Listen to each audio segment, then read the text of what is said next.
कितव्या गावातल्या, कितव्या आळीतल्या, कितव्या घरातल्या, कितव्या खोलीतल्या, कितव्या कपाटावरच्या, कितव्या फळीवर किती नंबरचा साखरेचा डबा आहे सांगावं लागत नाही, रस्ता दाखवावं लागत नाही. कणभर असते मुंगी पण मनभर साखर फस्त करते. अरे एवढीशी मुंगी जर ध्येयापर्यंत पोचते, आपल्याला अडचण काय आहे? घरातनं एखादी मुंगी जाताना बघा, तिला पुढे जाऊ द्यायचं नाही, तिच्या वाटेत एखादी काठी टाका. काठी वाटेत आली, मुंगी वाट बदलत नाही, माघारी तर अजिबात फिरत नाही, ती सरळ त्या काठीवर चढून पुढे निघून जाते.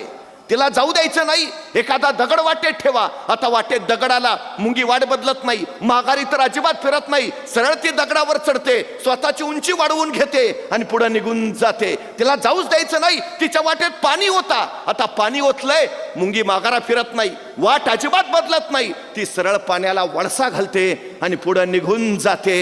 एवढीशी मुंगी सांगते, काही होऊ द्या, माघार घ्यायची नाही.